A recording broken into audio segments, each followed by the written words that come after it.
Salut à tous et à tous, moi c'est Jean-Yves et lui c'est mon frère nommé Aziz. Sur ce tuto, nous allons vous montrer un peu la manette de la PS3 face à la manette de la PS2. Ok, on va commencer d'abord par la manette de PS3. Vous voyez là, remarquons que le L2 est un peu plus léger, un peu plus fluide que par rapport à la PS2. L2 est un peu plus, comment on le dit, soulageant par rapport à la PS2. Côté analogue, nous allons remarquer que l'analogue ici est facilement maniable, alors que nous allons trouver facilement maniable. Et on remarque aussi qu'il a la difficulté que l'analogue se gâte aussi rapidement par rapport à la manette de la PS2.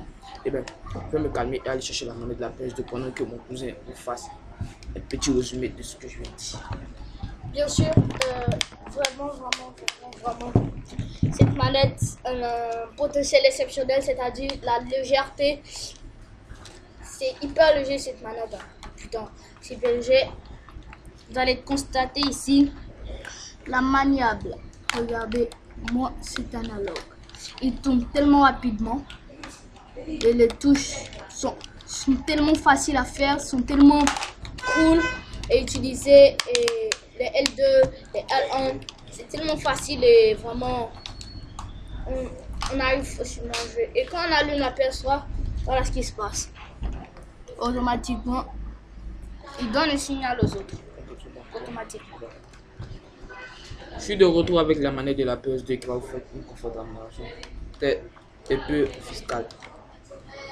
De retour avec la manette de PS2. Là, vous pouvez remarquer directement qu'il y a une grande différence. L'analogue de la PS2 face à l'analogue de la PS3. À la touche, nous savons que ici est un peu plus dur par rapport à la PS3. Et remarquez aussi le L2.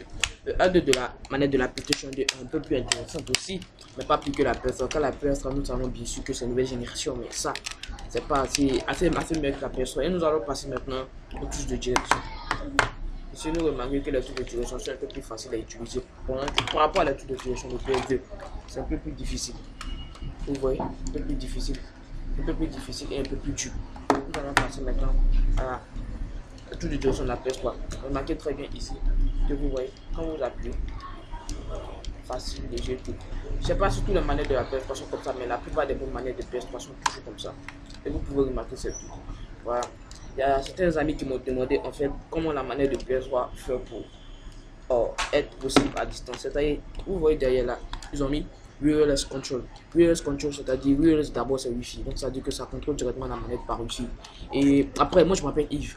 Après, je vais faire un tuto spécialement, comment utiliser la manette de PS3 à distance avec un Wi-Fi spécialement. Ouais, plusieurs personnes m'ont demandé et franchement il faut que je la fasse.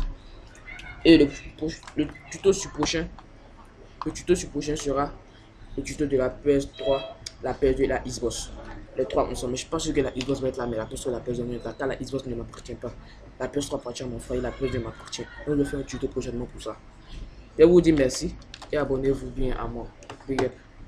Thank you. Merci.